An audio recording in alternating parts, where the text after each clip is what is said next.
यदि किया तो पुलिस पकड़ के ले जाएगी, पुलिस का भय है।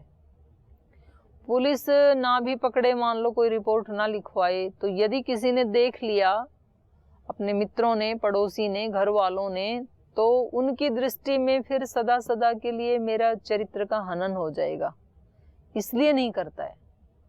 ऐसा नहीं है कि उसके चित्त की बहुत ऊंची स्थिति है। अगर कोई नियम ना हो तो व्यक्ति बहुत सारे अपराध कर सकता है, उसके अंदर वो संस्कार हैं पशुता के, लेकिन बहुत सारे काम क्यों नहीं करता है? भय के कारण नहीं करता है। तो कह रहे हैं कि ठीक है, इससे लोक का व्यवहार तो सेट रहेगा, बना रहेगा, लेकिन अंदर से यदि वो उस स्थिति में नहीं जीता है तो ये उसका मिथ्याचार है। तो ये किसके साथ कर रहा है? ये जो मिथ्याचार है, ये जो असत्य आचरण है, ये किसके साथ कर रहा है? दूसरे के साथ नहीं करता है, अपने साथ करता है। यद्यपि वो प्रयोग किसके लिए करता है? दूसरे को बुद्धू बनाने के लिए। झूठ क्यों बोलता है व्यक्ति? दूसरे को बुद्धू बनाने की कोशिश करता है, लेकिन दूसरे का नहीं होता, अपना होता है नुकसान। क्योंकि चीटिंग किसके साथ की? अपने आप की। आप व्यायाम, प्राणायाम करते समय आंख बंद करके बैठे हैं और धीरे धीरे ऐसे ऐसे भी कर रहे हैं, और आपका माइंड कहीं और ही है, और देखने वाला सोच रहा है देखो कितने अच्छे से प्राणायाम कर रहा है, जो जिसकी ड्यूटी लगी है देखने की, तो वो कितने अच्छे से कर रहा है। और आप भी ये प्रदर्शित करना चाह रहे हैं कि हम तो हिल भी नहीं रहे हैं, जब से लगे हैं लगे ही लगे हैं। तो ये चीटिंग उस व्यक्ति के साथ है कि अपने साथ है? अपने साथ है। आप तो जान ही रहे हैं ना कि आप यहाँ नहीं हैं, आप कहीं और ही हैं, आप कुछ और स्मरण कर रहे हैं।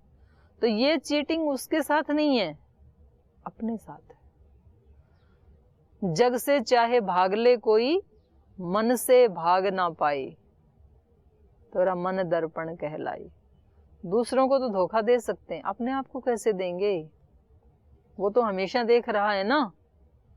देख रहा कण कण में बसा, वह उसकी नजर से बच ना सकेगा। जिसे वो ना जाने ऐसा दुनिया में क्या है, भगवान जैसा कोई नहीं। इसकी ये निंदा कर रहे हैं। यहाँ प्रसंग क्या है? तू अगर युद्ध नहीं भी करेगा, तू ये दिखाएगा कि मैं तो बहुत धर्मात्मा हूँ भाई, मैं अपने लोगों के ऊपर इतना अत्याचार करने की बजाय भिक्षा मांग के खाना पसंद करता हूँ, लेकिन मैं बड़ा अहिंसक व्यक्ति हूँ, बड़ा धर्मात्मा हूँ, इसलिए मैं युद्ध नहीं करता हूँ। तू ये सारे चीटिंग करेगा, लेकिन तेरे मन मन में क्या चल रहा होगा कि इन्होंने हमारे को बड़ा कष्ट दिया, इन्होंने द्रौपदी का चीर हरण करने की कोशिश की, ये बड़े आतताई हैं। पर अंदर अंदर से तो तेरे को द्वेष की भावना है, और बाहर बाहर से तू साधु बन के दिखाएगा। तो ऐसा जो आचरण करता है अर्जुन, वो क्या होता है? मिथ्याचारी होता है वो। ये मिथ्याचरण होता है उसका। तो इसलिए सत्याचरण क्या है? जैसा अंदर वैसा बाहर। अब जैसा अंदर वैसा बाहर सारा करने लगे तो समाज उसकी परमिशन नहीं देता है। समाज के अपने रूल हैं, आपके अंदर तो पता नहीं क्या चल जाए, और वही बाहर करने लगे तो 2 दिन में तो सृष्टि तहस नहस हो जाए। इसलिए बाहर के जो रूल हैं वैसा ही आचरण करना है। जब हम बाहर के जो नियम हैं, कुछ समाज की मर्यादाएं हैं, कुछ संविधान की मर्यादाएं हैं, कुछ ईश्वर की मर्यादाएं हैं, उसके बाहर जब हम नहीं जा सकते हैं तो फिर उसके बारे में सोचने से भी क्या फायदा? एनर्जी वेस्ट हो रही है ना।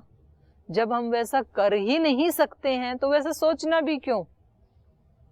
जिस गांव नहीं जाना उस गांव की कोस क्या पूछना कितनी कोस पे है, जाना ही नहीं है ना, तो वो विचार भी नहीं करना फिर। तो जब तू युद्ध के बिना रह नहीं सकता है, क्षत्रिय है, युद्ध तुझे करना पड़ेगा, तेरी प्रकृति करवाएगी। इसलिए तू युद्ध से भागने का विचार भी मत कर फिर, क्योंकि एनर्जी डाइवर्ट हो जाएगी, आधी वेस्ट हो जाएगी तेरी। तो हम ज्यादातर क्या करते हैं? रस्साकस्सी में ही रहते हैं, अंदर की पूरी एनर्जी एक जगह फोकस नहीं होती है। नियम यम का पालन करवाने वाले कहते हैं ऐसा कर, सूत्र याद कर, प्राणायाम कर, व्यायाम कर, दौड़ लगा, 4 बजे उठ, वो कहते हैं ऐसा कर। अंदर का मन करता है सो जा, अभी तो नींद भी पूरी नहीं हुई। तो फिर एक बार उसकी बात सुननी पड़ती है, एक बार उसकी सुननी पड़ती है। वो मतलब 2 लोगों के बीच में जिसको खींचा जाए, एक हाथ इधर एक इधर, तो उस व्यक्ति की क्या हालत होगी। एक इधर खींच रहा है, एक इधर खींच रहा है, तो इस व्यक्ति की बीच क्या हालत होगी, बीच वाले की। ऐसी हालत हमारी रहती है। हमारे चित्त के 2 पार्ट्स हमें इधर उधर डुलाते रहते हैं, कभी इधर कभी उधर, और जो स्ट्रोंग होता है वो खींच ले जाता है अपनी तरफ, फिर दूसरा जोर लगाता है वो इधर खींच के ले आता है, फिर दूसरा उधर खींच के ले जाता है, ऐसे चलता है। तो क्यों ना हम सारी अपनी एनर्जी को एक बार निर्णय करके एक ही जगह फोकस कर दें, मुझे ये चाहिए, ये नहीं चाहिए। क्योंकि सबसे बड़ा ओनर कौन है, मैं हूं। तो पूरी लीडरशिप किसकी चलेगी, ना इसकी चलेगी ना इसकी चलेगी, मेरी चलेगी। तो फिर बहुत जल्दी रिजल्ट आते हैं। जो ऐसे अपने इंद्रियों के, मन के, शरीर के, विचार के जो स्वामी होते हैं। सन्यासी को स्वामी क्यों कहते हैं?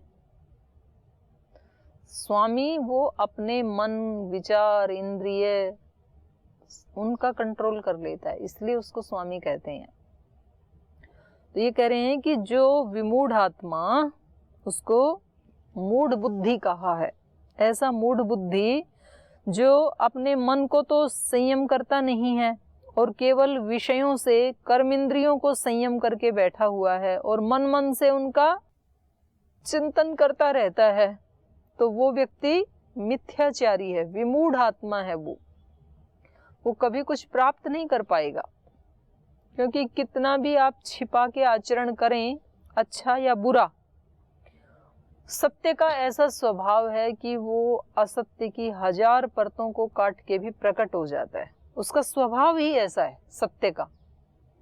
जैसे पूजा आदि करते हैं तो दूर्वा घास का प्रयोग करते हैं ना, दूब, तो वो सत्य का प्रतीक है दूर्वा। और उससे पूजा इसलिए कर रहे हैं कि जो मैं पूजा कर रहा हूं ये भी क्या है, सत्य है।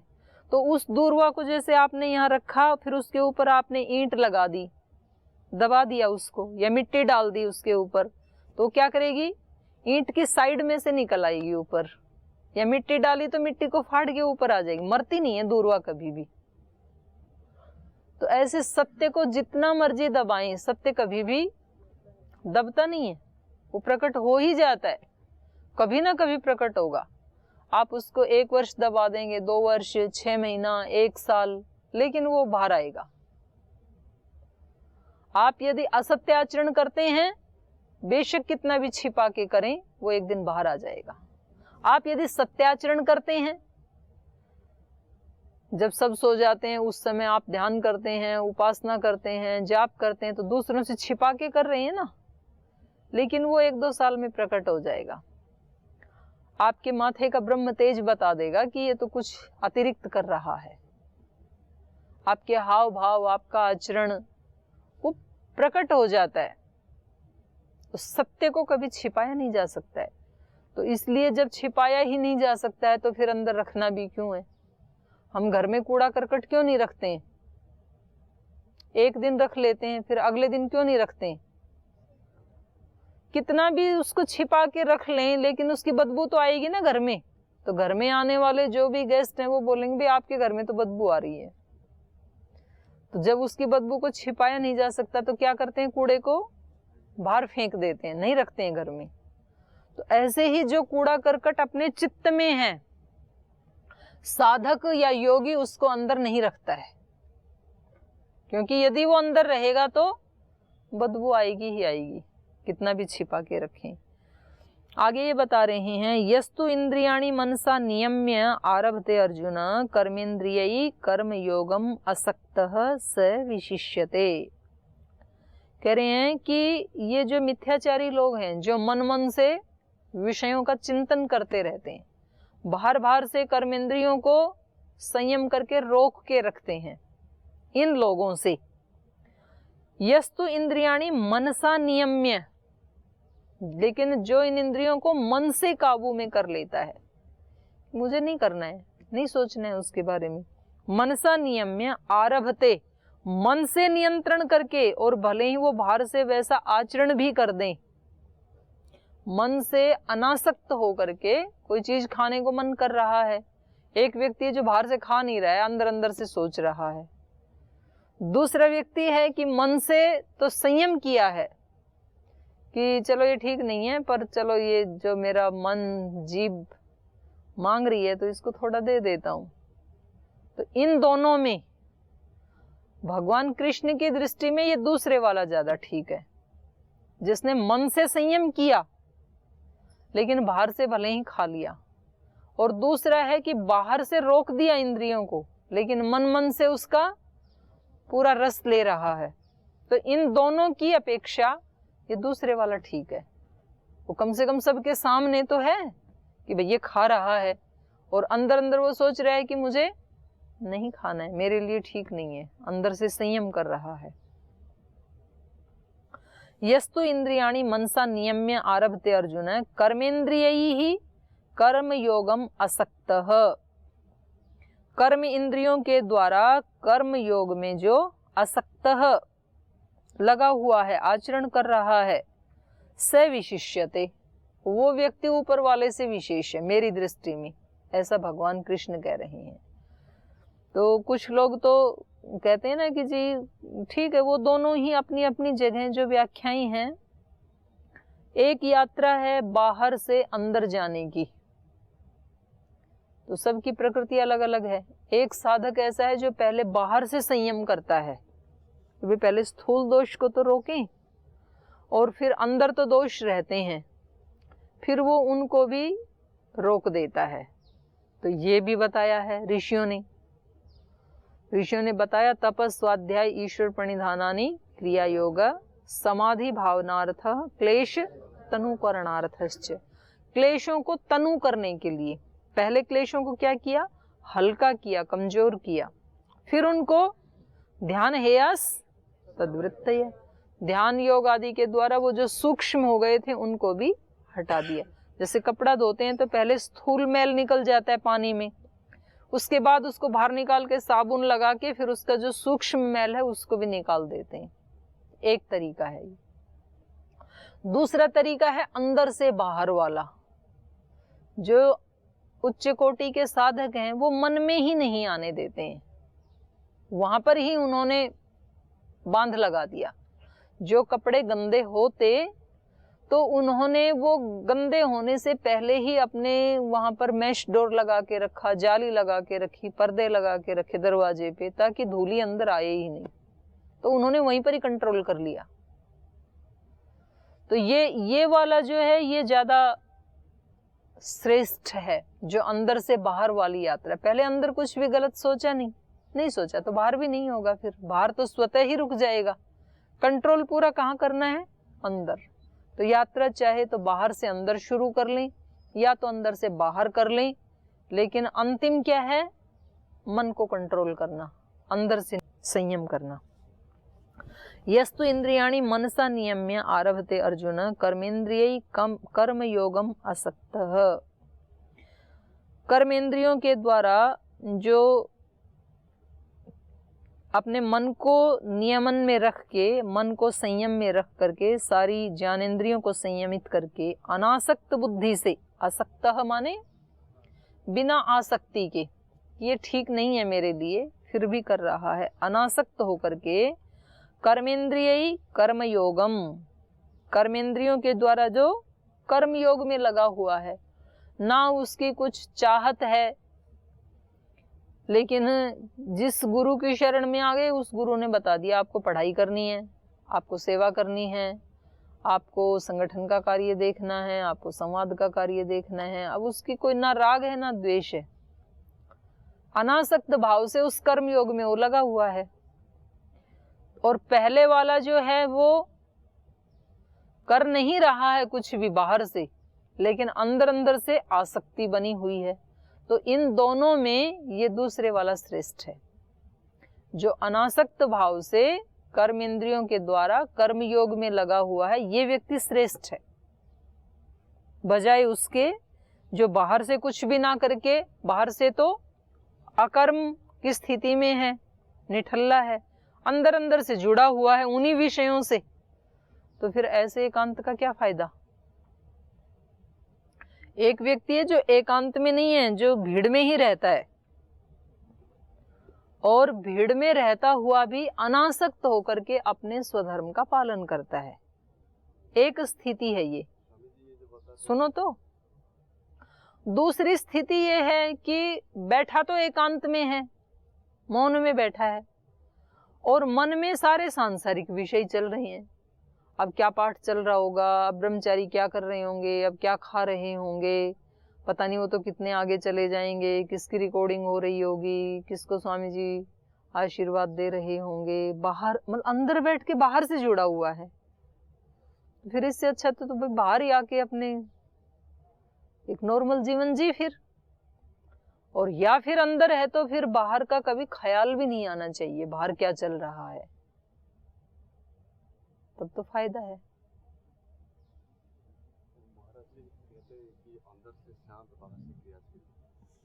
हाँ, वो ये भी वही कह रहे हैं, अंदर से संयम करके, बाहर से असक्त भाव से, आसक्ति नहीं है कोई। तो स्वामी जी बताते हैं कि अगर आज भी हमें जाना पड़े तो ना, क्या बोलते हैं, एक वो स्लोगन है ना स्वामी जी का, ना मृत्यु से भय, न जीवन से मोह, न मृत्यु से भय, और हम रहते हैं सदा अभय, मतलब सम रहते हैं, कुछ ऐसा एक स्लोगन है ना स्वामी जी का। यहाँ आसक्ति भी नहीं है, पर अनासक्त होते हुए आलस्य भी नहीं है। अनासक्त होकर के 100% पुरुषार्थ, जैसे कछुआ पूरे अपने हाथ पैर खोल के पूरे समुद्र में तैरता है, क्या दिक्कत है। लेकिन जब उसके ऊपर कुछ आए तो तुरंत अपना सिमेट लेता है, आसक्ति भी नहीं है। कितने बड़े समुद्र को कैसे छोड़ूं, कोई छोटा मोटा तालाब होता तो छोड़ देता, ये मेरा तो इतना बड़ा साम्राज्य है समुद्र, सभी नहीं है, सब ईश्वर का है। यस्तु इंद्रियाणि मनसा नियम्य आरभते अर्जुन कर्मेन्द्रियै कर्मयोगम असक्त स विशिष्यते। मेरी दृष्टि में तो वो विशेष है जो अनासक्त होके अपने कर्मयोग में लगा हुआ है, अपने स्वधर्म पालन में लगा हुआ है। नियतम कुरु कर्म त्वम कर्म ज्यायो ही अकर्मण। इसलिए क्या कर तू अर्जुन, अपने नियत कर्म को कर। नियतम कुरु कर्म त्वम कर्म ज्यायो ही अकर्मण। अकर्म से कर्म श्रेष्ठ है। जो व्यक्ति कुछ भी नहीं करते हैं और आसक्ति बनी हुई है, उन अकर्मण्य लोगों से तो ये कर्म करने वाले श्रेष्ठ हैं। वो तो तामसिक स्थिति है ना, कुछ भी ना करना, पड़े हैं ऐसे ही, वो तो तामसिक स्थिति। तो तामसिक से तो राजसिक स्थिति अच्छी है, कम से कम कर्म कर रहा है। मतलब कोई मशीन एक तो ऐसे खाली पड़ी रहे तो उसको जंग लग जाएगा, तो उससे अच्छा तो मशीन काम करती रहे यदि, तो कम से कम वो खराब तो नहीं होगी। तो उस मशीन से काम करते करते पहले आप करेले का, नीम का जूस निकाल रहे थे, तो कम से कम मशीन तो खराब नहीं हुई।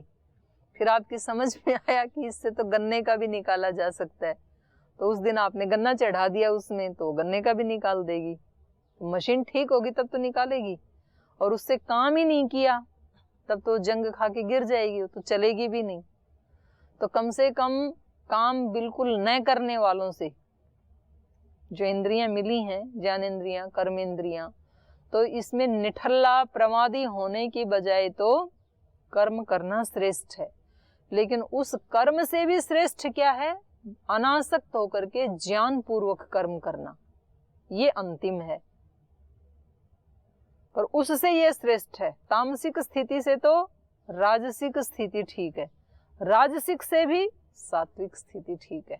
सात्विक स्थिति क्या है, ज्ञान पूर्वक कर्म कर, बिना सोचे समझे करेगा तो भी पूरा परिणाम नहीं आएगा।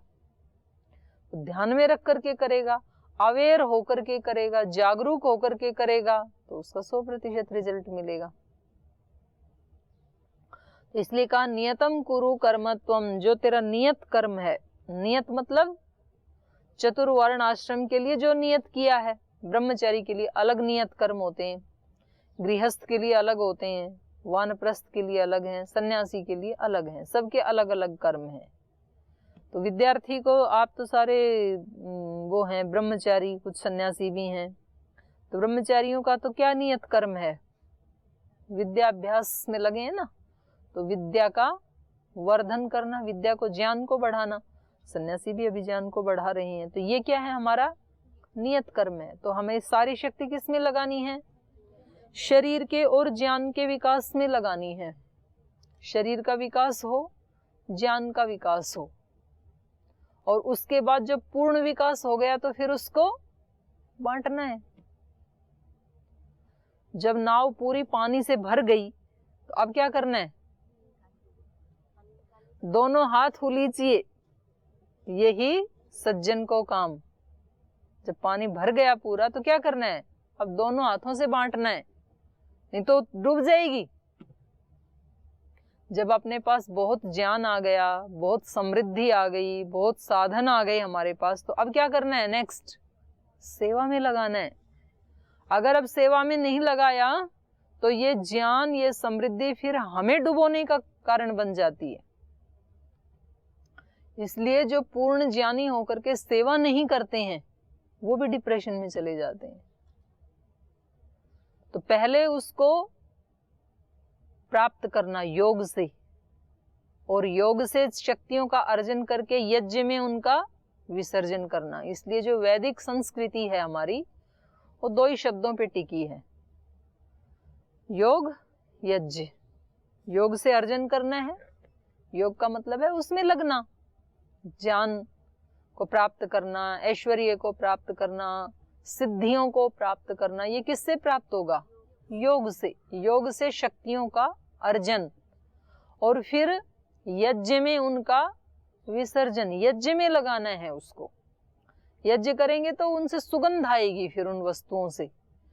तो नहीं तो बहुत सारे लोग संसार में इस कारण से परेशान। आप ये ना सोचें कि इस संसार में केवल निर्धन और गरीब लोग ही दुखी हैं, धनवान लोग उससे भी ज्यादा दुखी हैं। पहले तो कमाया, तो उसको कमाते समय कुछ धर्माचरण किया नहीं, संस्कार बना ही नहीं। अब वो इतना कमा लिया, अब ये डिप्रेशन है कि इसको लगाएं कहाँ, किस किस के नाम करें? कुत्ते के नाम भी कर दिया, बिल्ली के नाम भी कर दिया, नौकरानी के काम भी कर दिया, अब और किसके नाम करें? बचाना है ना प्रॉपर्टी को। अब इस टेंशन में रहते रहते उसको बीपी हो गया, शुगर हो गया, छोड़ना चाहते नहीं है, देना चाहते नहीं है, तो कहाँ लगाएं? तो वो इससे भी ज्यादा परेशान है। तो ये पूरा होने के बाद क्या करना है? सेवा में लगाना है। इसलिए अपना नियत कर्म करना है। कल एक प्रश्न पूछ रहे थे ना, शाम को एक बहन पूछ रही थी ना, बोले ऐसा मन करता है कि ऐसे स्थान में चली जाऊं जहां एक परिंदा ना दिखे मेरे को, हैं? एक कोई व्यक्ति ना दिखे, किसी की आवाज ना सुने, कोई जान पहचान, सब अंधकार अंधकार दिखाई दे रहा है मेरे को। तो ये हमारे चित्त की स्थिति को बता रहा है कि मेरे अंदर क्या चल रहा है। अंधकार बाहर नहीं, अंदर है। और जिन परिंदों से हम भागने की कोशिश कर रहे हैं, उन्हीं परिंदों में से एक परिंदा मैं भी हूं। तो इन परिंदों से तो भाग लोगे, इस परिंदे से कहां भागोगे? पहले तो घर से भाग के आए, घर वाले परिंदों को छोड़ा, वो आपको बुरे लगते थे। अब आके वैसे ही परिंदे यहां भी मिल गए। अब इनको छोड़ के भागो हिमालय में, ऐसे ही परिंदे वहां भी मिलेंगे, तैयार बैठे हैं, जाओ। इसलिए जो अंदर वाली टेंडेंसी है भागने वाली, आप जाएं हिमालय में, आप एकांत में जाएं, आप मौन में जाएं, कोई दिक्कत नहीं है। लेकिन आप किस प्रयोजन से जा रहे हैं वो आपको स्पष्ट होना चाहिए। आप घर से यहाँ इसलिए आए क्योंकि घर में आपको वेद, दर्शन, उपनिषद, व्याकरण, शास्त्र पढ़ने का अवसर उपलब्ध नहीं था। तो हमें घर वालों से कोई द्वेष, कोई वैर, कोई अंधकार ऐसा नहीं है। बल्कि हम एक विशेष लक्ष्य के लिए यहाँ आए हैं, उसमें कोई दोष नहीं है। जब आपकी बीए पूरी हो जाती है तो एमए करने के लिए किसी हॉस्टल में जाते हैं ना, तो क्या घर वालों से अप्रीति थोड़ी ही होती है? अपनी शिक्षा का प्रमोशन करने के लिए आप वहां गए हैं तो जा सकते हैं। तो ऐसे ही जीवन का प्रमोशन करना है तो आप जाएं, एकांत के लिए एकांत में जाएं। दूसरों से इरिटेट होकर के एकांत में जाएंगे तो कुछ नहीं मिलने का है, क्योंकि ये पहला स्टेप ही गलत है कि मुझे दुख दूसरों से मिल रहा है। मेरे जीवन में अंधकार दूसरे परिंदों के कारण, दूसरों के कारण नहीं है, आपके कारण है। इसको कहां छोड़ोगे? बाकी तो सब कुछ छोड़ दोगे, ये तो साथ रहेगा ना। तो हमें मतलब बहुत जागरूक होकर के इस मार्ग पे चलने की आवश्यकता है। ये भागने का मार्ग नहीं है, जागने का मार्ग है। सब महापुरुषों ने यही कहा है। कहां जाओगे आप? और जागना है तो आप आज और इस समय और इस स्थान पे यदि जाग सकते हैं तो आप गुफा में भी जाके जाग जाओगे। यहाँ नहीं जाग सकते तो वहां कोई चांस भी नहीं है, क्योंकि वहां तो और प्रमाद में घिर जाओगे। यहाँ दूसरे कम से कम आपको शीशा तो दिखा देते हैं, देखो आपकी शक्ल ऐसी है। वहां तो कोई दिखाने वाला भी नहीं है, वहां तो और प्रमाद आएगा जीवन में। तो हमें भगवान कृष्ण भी क्या आदेश दे रहे हैं? जो आपका अपना स्वधर्म है उसका पालन करो। आपका स्वधर्म क्या है? विद्याभ्यास करना, ज्ञान अर्जन करना, शरीर का विकास करना, उसको पीक तक लेके जाओ। आपके जैसा सन्यासी, आपके जैसा ब्रह्मचारी, मतलब देखते ही किसी दूसरे व्यक्ति को लालच आए कि जीवन तो इनका है, मनुष्य शरीर का सही सदुपयोग तो ये कर रहे हैं, ऐसा जीवन होना चाहिए। ऐसा हमारा शरीर हो, ऐसा हमारा अस्तित्व, व्यक्तित्व हो, जो दूसरे को भी प्रेरणा मिले, मुझे इनके जैसा बनना है। ऐसी हमारी साधना हो, ऐसा हमारा आचरण हो, उसको बढ़ाओ, आप उसमें लगाओ। और फिर वो जो पूरा आप पीक के ऊपर पहुंच गए तो उसको फिर सेवा में लगाओ।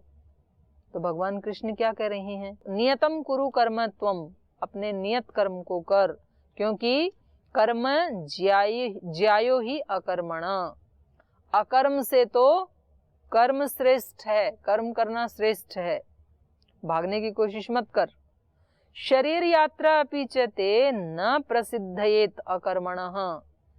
तू बहुत बड़ी बड़ी बातें तो छोड़, शरीर यात्रा भी नहीं चलेगी बिना कर्म किए। तो शरीर यात्रा को भी चलाना है तो कुछ खाना पड़ेगा ना।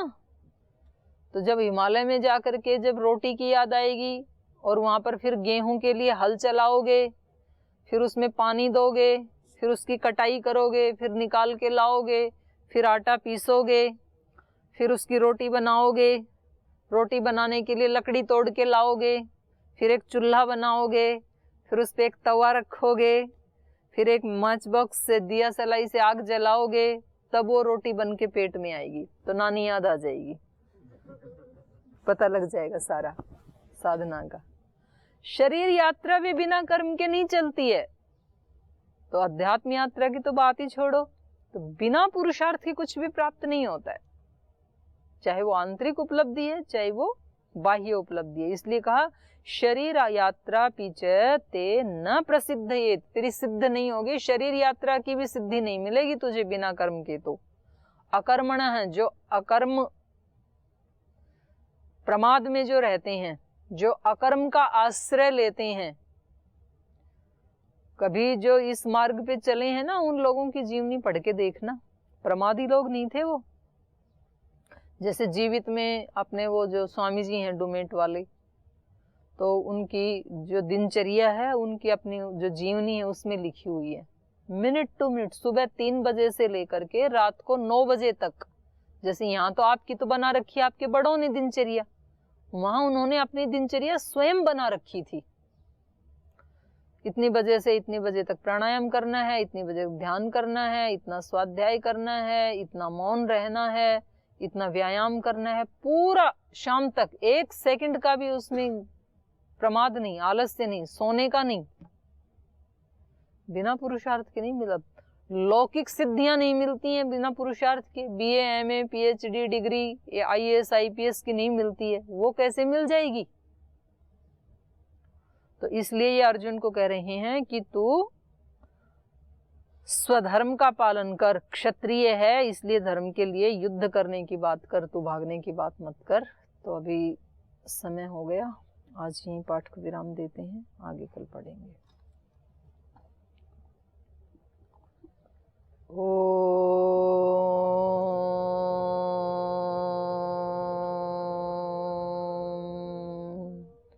शांति शांति शांति।